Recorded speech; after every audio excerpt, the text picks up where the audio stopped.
నమస్కారం, welcome to I dream. ధర్మ మార్గం విత్ విజిత కార్యక్రమానికి స్వాగతం.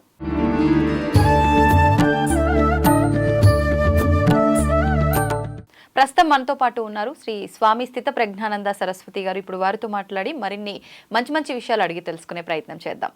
నమస్కారం అండి. స్వామీజీ, జీవులకి ప్రాణం ఉన్నట్టు మొక్కలకు కూడా ప్రాణం ఉంది అని చెప్పి మాట్లాడుకుంటూ ఉంటాం. అయితే మరి జీవులకి ప్రాణం ఉంది, మొక్కలకి ప్రాణం ఉంది. కానీ శాకాహారులు ఏం మాట్లాడతారు అని అంటే, మాంసాహారులు జంతువుని చంపి తింటున్నారు అంటే జీవహింస జరుగుతుంది అని చెప్పి. మరి శాకాహారులు కూడా చంపి తింటున్నట్టే కదా, ఆకుకూరలు ఇవన్నీ కూడా ప్రాణంతో ఉన్న ఒక చెట్టును కట్ చేశారు అని అంటే దాని ప్రాణం కూడా తీసినట్టే కదా. మరి ఇది హింస కింద కాదా? మాంసాహారం తినే వాళ్ళదే జీవహింస అవుతుందా?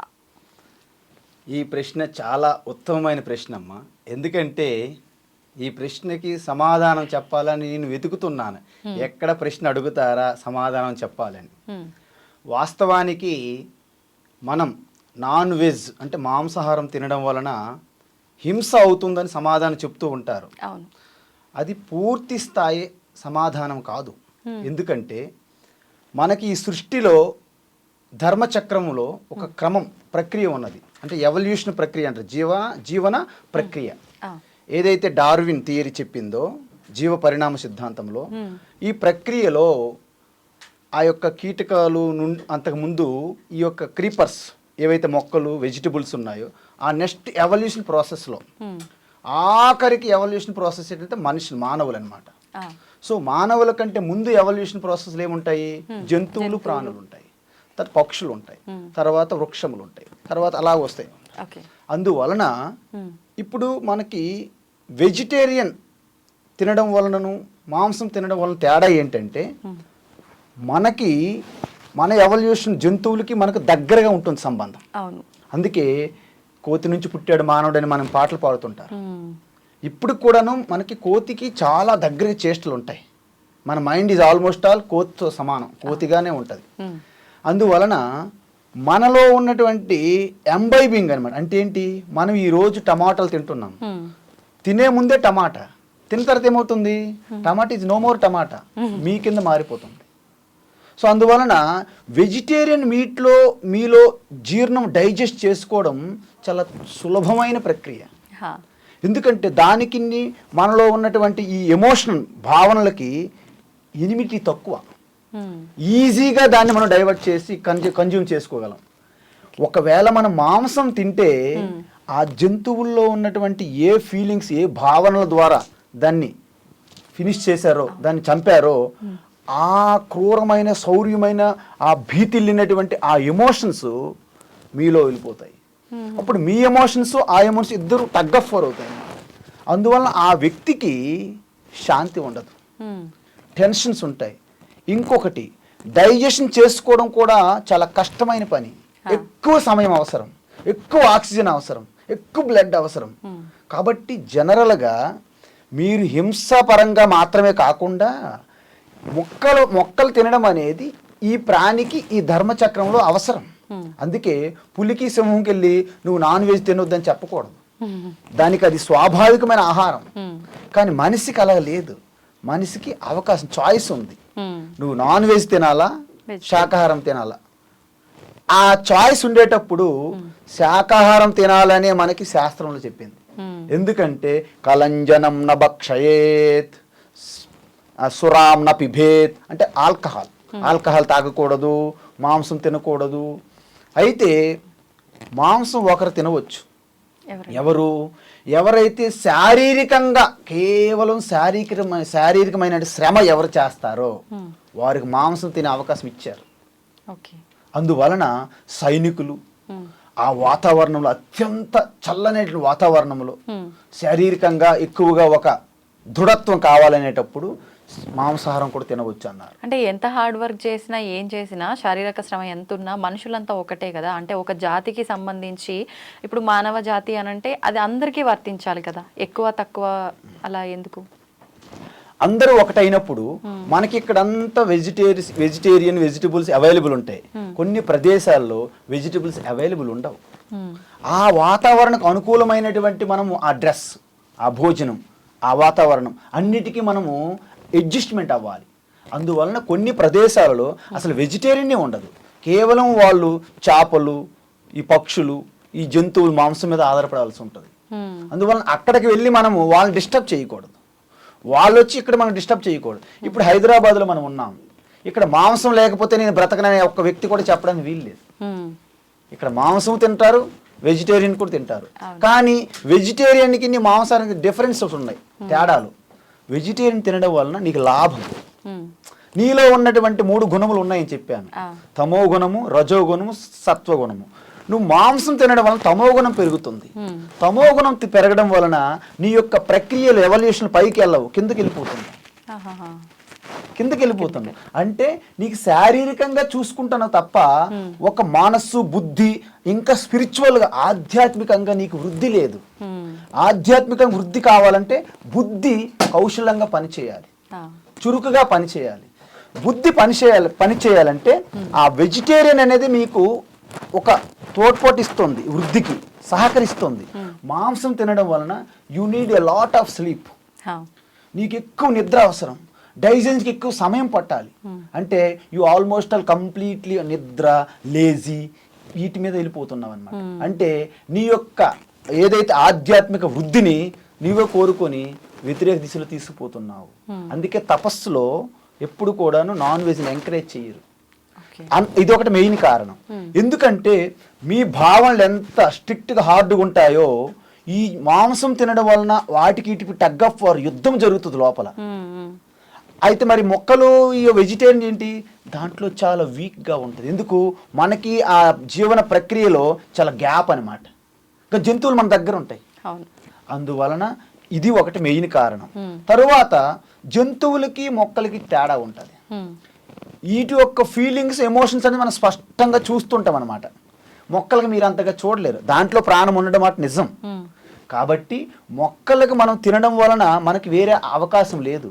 సరే మొక్కలు కూడా తిన్నాం, వెజిటేరియన్ మానేద్దాం, నాన్ వెజ్ మానేద్దాం, మరి ఏం తింటే బ్రతుకుతారు? ఈ యొక్క మనుషులు ఇంక బ్రతకడానికి వీలు లేదు. కాబట్టి ఆ యొక్క సృష్టి కూడా అలాగే చెప్పారు. ఎలా చెప్పారు? పరమాత్మ నుండి ఆకాశం వచ్చింది, ఆకాశం నుండి వాయువు వచ్చింది, వాయువు నుండి అగ్ని వచ్చింది, అగ్ని నుండి నీరు, నీరు నుండి పృథ్వీ, పృథ్వీ నుండి వెజిటేరియన్, వెజిటేరియన్ నుంచి ప్రాణం పుట్టిందని చెప్పారు. అంతేగాని మాంసం నుండి ప్రాణం పుట్టిందని చెప్పలేదు. మళ్ళీ అంటే మనకు ఉపనిషత్తుల్లో కూడాను వెజిటేరియనే మన యొక్క ముఖ్య ఆహారం అని చెప్పారు. మనుషులకి, మనుషుల ముఖ్య ఆహారం వెజిటేరియన్. అందులో వెజిటేరియన్ తినడం వలన ఈ హింస అనేది పక్కన పెడితే మీకు అది చాలా అవసరం. మీరు మనిషి యొక్క జన్మ ఏదైతే పొందారో ఆ లెవెల్ నుండి దైవత్వం అనే లెవెల్లోకి వెళ్ళాలనే ఒక తపస్సు మీకు అవసరం. కాబట్టి దానికి వెజిటేరియన్ అని సహకరిస్తుంది. ఎందుకు? సాత్విక ఆహారం వెజిటేరియన్, మాంసం అనేది తామసిక ఆహారం. ఓకే, అంటే స్వామీజీ ఇప్పుడు మీరు అన్నారు ఆధ్యాత్మికంగా వెళ్ళాలి అని అంటే ఈ మాంసాహారం అనేది అసలు పనికిరాదు అని చెప్పి. ఇప్పుడు చాలామంది మాంసాహారం అయితే తినడానికి తింటున్నారు. తిన్న తర్వాత ఈ పూజలు ఇవన్నీ చేసేటప్పుడు, అంటే తిన్న తర్వాత పూజలు చేస్తారని కాదు కానీ మేము మాంసాహారులం, మరి మేము చేసే పూజలు ఫలిస్తాయా? అంటే అందరూ ఇప్పుడు సమాజంలో ఏం జరుగుతుందో మేము అదే పాటిస్తున్నాం, అందరూ తింటున్నారు మేము తింటున్నాం, మరి మేము పూజల్లో ఎక్కువ ఆధ్యాత్మిక మార్గంలో ఎక్కువగా ఉన్నాము, మరి మేము చేసే పూజలు వర్తిస్తాయా, ఫలిస్తాయా అని చాలా మందిలో ఒక సందేహం. మీరు మాంసం తింటున్నారా, వెజిటేరియన్ తింటున్నారా అనేది పూజకి సంబంధం లేదమ్మా. కానీ మీరు మాంసం తినడం వలన మీ పూజలో ఏకాగ్రత సిద్ధించడం కష్టమవుతుంది. అందువలన ఎందుకంటే మనం ఏ ఆహారం తింటే ఆ ఆహారం యొక్క సూక్ష్మతత్వము మన మనస్సులో వెళ్ళి యాడ్ అవుతుంది. ఎలా అంటే మనం ఆహారం, ఒక ఘన పదార్థమైన ఆహారం తిన్నాం అనుకోండి, అది స్థూలంగా ఉన్నది మన ఫికిల్ మ్యాటర్గా మారుతుంది. మధ్యస్థ పదార్థం మన యొక్క మాంసంగా మారుతుంది. సూక్ష్మమైన పదార్థం వెళ్ళి ఆ యొక్క మనస్సులో యాడ్ అవుతుంది. అందువలన మీరు ఒక వంకాయ తిన్నారనుకోండి, వంకాయని అంతా మీరు అబ్జర్వ్ చేసుకుంటున్నారు. అదే ఒక కోడిని తిన్నారనుకోండి, కోడిని అబ్జర్వ్ చేసుకుంటున్నారు. సో వంకాయలో ఉన్నటువంటి అత్యంత అన్మానిఫెస్టెడ్, అంటే అవ్యక్తంగా ఉన్న భావనలు మీ భావనలకు ఎటువంటి డిస్టర్బెన్స్ చేయవు. కానీ కోడిలో ఉన్నటువంటి కొంచెం ఇంకా గ్రోత్ అయినాయి, మెచ్యూర్ అయినాయి, సో అవి వెళ్ళి మీ భావనలో యాడ్ అవుతాయి. అందువలన ఆ భావనలకి ఈ భావనలకి మధ్య టగ్ ఆఫ్ వార్ జరుగుతుంది, వారు. అందువలన ఇంకా మీరు గొర్రెలను తిన్నారనుకోండి, మేకలను తిన్నారనుకోండి, పందులను తిన్నారనుకోండి, అవసరమైతే ఇంక దేన్ని ఆవులు తింటారు, బర్రెలు తింటారు. దీన్ని బట్టి మీకు ఏమర్థమైంది? బర్రెలను తినేవాడికి ఎంత తమస్సికమైనటువంటి గుణం వెళ్ళి మీలో యాడ్ అవుతుంటుంది. మీకు ఆల్రెడీ అప్పటికే ఏదో కొద్ది మాత్రం మీకు సత్వగుణం ఉండి పూజ అన్నారు, ఇక ఇది వెళ్ళి యాడ్ అయిన తర్వాత అది కూడా చేయనివ్వదు. ఒకవేళ మీరు చేసినా అక్కడ వెళ్ళి ఎలా పడుకుంటారు, లేకపోతే డల్గా ఉంటారు, అందరితో పాటు అలా వెళ్ళిపోతుంటారు తప్ప మీకు ఏకాగ్రత, మీ యొక్క ఆ యొక్క వివేకమైనటువంటి బుద్ధి, ఆ షార్ప్నెస్ మీలో ఉండవు, తక్కువ ఉంటాయి. అంటే ఇప్పుడు మీరు చెప్తున్న దాన్ని బట్టి ఆహార ప్రభావం మనిషిని ప్రభావితం చేస్తుంది కాబట్టి మనం ఉండే బద్ధకంగా ఉన్నా, క్రూరంగా ఉన్నా, సాత్వికంగా ఉన్నా అదంతా ఆహారాన్ని బట్టే జరుగుతుంది అంటున్నారు కదా. మరైతే ఇప్పుడు మనం చేసిన కర్మలను బట్టే మన లైఫ్ అంతా కూడా డిసైడ్ చేయబడుతుంది అంటారు కదా. మనం తినే ఆహారం మరి ఇంత ప్రభావం చూపిస్తుంది అని అంటే ఎలా నమ్మొచ్చు అంటారు? మనము తినే ఆహారం కూడా ప్రభావితం చేస్తుంది అంటున్నాను. కూడా మీరు తిన్న ఆహారం మాత్రమే ప్రభావితం చేయదు. ఈ జీవితం అనేది అనంతమైన కారణాలతో నడుస్తుంటదమ్మా. దాంట్లో మచ్చుకి మనం ఒకటి రెండు చెప్తుంటాము, మిగతా అన్నింటినీ కలిపి ప్రారబ్ధమనియో లేకపోతే ఈశ్వరుడనియో ఏదో ఒక పేరు పెడతాం. ఎందుకంటే ఈరోజు ఈ కార్యక్రమం ఇక్కడ జరగాలంటే ఇక్కడ అనేక రకమైనటువంటి వాతావరణ పరిస్థితులు మనకు అనుకూలించాలి. ముఖ్యంగా 2-3 చెప్పి మిగతావన్నీ మిస్లేనియస్ కింద తోచేస్తాం అన్నమాట మనం. మిస్లేనియస్. అదేవిధంగా ఈ కర్మ ఏదైతే ఉందో, కర్మ అనేది ఏంటంటే వాస్తవానికి ఈ శరీరం రావడానికి కూడా కర్మయే కారణం. కర్మ ఇప్పుడు చేస్తున్న కర్మే కాదు, అనేక జన్మాంతరాల్లో మీరు ఈ శరీరం తీసుకున్నారు, విడిచిపెట్టారు, తీసుకున్నారు, విడిచిపెట్టారు, అలా జరుగుతుంటుంది. అయితే ఈ శరీరం తీసుకొని మీరు ఏవైతే కర్మలో నేను చేస్తున్నాను, కర్తను అనే ఆ భావనతో, కర్తృత్వ భావనతో ఎప్పుడు చేస్తారో దానికి పుణ్యము పాపము జనరేట్ అవుతాయి. మంచి కర్మ చేస్తే పుణ్యం జనరేట్ అవుతుంది, పాప కర్మ చేస్తే పాపం జనరేట్ అవుతుంది, చెడు కర్మ. ఈ రెండు కూడా మీకు అంతఃకరణ వాసనలుగా యాడ్ అవుతుంది. ఎక్కడ? సంచిత కర్మ అని ఉంటుంది ప్రతి జీవికి. అంటే అదేంటంటే బ్యాంకులో పెట్టుకున్నటువంటి ఫిక్స్డ్ డిపాజిట్ లాంటిది అనమాట. దాని నుండి చాలా ఫోర్స్ఫుల్గా తొందరగా అనుభవం చెందాలి అనే ఏవైతే వాసనలు ఉన్నాయో అవి కొంత తీసుకుని ఒక శరీరం వస్తుందన్నమాట. దాన్ని ప్రారబ్ధ కర్మ అంటారు. సో ఆ ప్రారబ్ధ కర్మ ఏ అనుభవాలు పొందాలని ప్రారబ్ధ కర్మ వచ్చిందో అవన్నీ జరిగి తీరుతాయి అనమాట ఈ శరీరం ద్వారా. దాన్నే అనుభవాల ద్వారా ఈ శరీరం అనేది క్షయం అవ్వాలి. అయితే ఇంకొక అవకాశం ఉంది, స్వేచ్ఛ మనకి. ఈ శరీరాన్ని వాడుకొని మళ్ళీ అనేకమైన చెడు కర్మలు చేసామనుకోండి, ఈ కర్మలు చెడు కర్మలు వెళ్ళి పాపం అన్ని వెళ్ళి మళ్ళీ సంచిత కర్మలు యాడ్ అయిపోతాయి, ఎప్పటికీ తరగదు అది. అందువలన మనం చెడు కర్మలు చేయకుండా పుణ్యకర్మలు చేసామనుకోండి, పుణ్యకర్మలు యాడ్ అవుతాయి. ఈ శరీరం పడిపోయిన తర్వాత మంచి జన్మ వస్తుంది, దీనికంటే ఉత్తమ జన్మ, ఉత్తమ జన్మ, ఉత్తమ జన్మ. అంటే ప్రతి ఒక్కరు కూడా మొత్తం పుణ్యమే చేసుకుంటూ పోరు కదా, కొంచెం అలా చేస్తారు, కొంచెం ఇలా చేస్తారు. అంటే ఇది ఉంటుంది అది ఉంటుంది కదా, మరి పుణ్యం ఒకటే ఉంటేనే ఉత్తమ జన్మకి వెళ్ళాలి కదా, ఇది కూడా ఉన్నప్పుడు అలా ఉత్తమ జన్మకి ఎలా వెళ్తారంటారు? పుణ్యం ఒక్కటే ఉత్తమ జన్మ కాదు. పుణ్యం ఎక్కువైతే దేవతల్లాంటి జన్మలు పొందవచ్చు, పాపం ఎక్కువైతే నీచమైన జన్మలు పొందవచ్చు.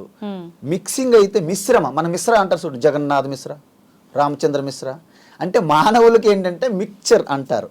అంటే పుణ్యము పాపం మిక్చర్గా ఉంటే మానవ జన్మ అని చెప్పారు శాస్త్రంలో. నీచమైన జన్మ అంటే ఏంటి? కీటకములు, బ్యాక్టీరియా, దోమలు ఉన్నాయి. దోమ పుట్టింది అనుకోండి ఏమవుతుంది? ఇబ్బంది పెట్టుకుంది, ఎలాగానో అయిపోయి అది పుట్టడము చనిపోవడం ఒక అయిపోయింది, టక్ టక్, అంతే అంతే, దానికి టైం అక్కర్లేదు. కానీ మనకి ఇంకా మీరు అనుభవించాలి. సో మనం పుణ్యము పాపం మిక్సర్ ఏదైతే ఉంటుందో మానవ జన్మ, ఎక్కువ పుణ్యం అనుకోండి మానవ జన్మ కంటే మీరు దేవతా జన్మ పొందొచ్చు. అందువలన పుణ్యము ఒక్క పుణ్యం వల్ల ఉత్తమ జన్మని కాదు అక్కడ, అంటే గ్రేడేషన్ అనమాట. మీరు ఎంత డబ్బులు తీసుకుంటే, మీరు దుబాయ్ వరకు వెళ్ళాలంటే దానికి తగ్గట్టు డబ్బులు, అమెరికా వెళ్ళాలంటే అక్కడికి కావాల్సినటువంటి, అమెరికా వెళ్ళిన తర్వాత ఖర్చు పెట్టారు, మళ్ళీ ఇండియాకి వస్తారు. అందుకే పుణ్యం చేసి దేవతా జన్మ పొంది స్వర్గంలోకి వెళ్ళినా క్షీణే పుణ్యే మత్యలోకం విశంతి అని చెప్పారు శాస్త్రంలో. ఆ స్వర్గంలో బాగా అక్కడ కూడా డీజేలు ఉంటాయి ఇక్కడలాగే, అక్కడ కూడా రంభా, ఓరోసి, మేనక, అక్కడ మళ్ళీ అంత గాలి, అగ్ని, వరుణ, ఇంద్ర అందరు దేవతలు ఉంటారు కదండి. అక్కడ కూడా బాగా సెలబ్రేషన్స్ ఉంటాయి స్వర్గంలో, ఖర్చు అయిపోద్ది పుణ్యం. అంటే మనం అమెరికా వెళ్ళాలంటే మన డబ్బులు తీసుకెళ్తాం కదండి, మన డబ్బులు పనిచేయవు అమెరికాలో, డాలర్లుగా మార్చుకోవాలి. ఇక్కడ కూడా స్వర్గంలో మీ డబ్బులు ఎవరు పనిచేయవు, పుణ్యంగా మారాలి అక్కడ. అదేవిధంగా స్వర్గంలో మీరు పుణ్యం ఖర్చు అయిపోయిన తర్వాత వాళ్ళు నెట్టేస్తారు. ఎందుకు? మీ వీసా టైం అయిపోయింది, అప్పుడు అక్కడ నుండి ఎక్కడ పడతాము? మూసీ నది పక్కన వచ్చి పడతాం. స్వర్గం నుండి మూసీ నది పక్కన పడతాం. మధ్యలోకి అంటే మస్కిటోస్ అంటే ఇంగ్లీష్లో మస్కిటోస్లోకే విశంతి పడతాం. పడతాం. ఓకే, చాలా చక్కగా తెలియజేశారండి. ధన్యవాదాలు.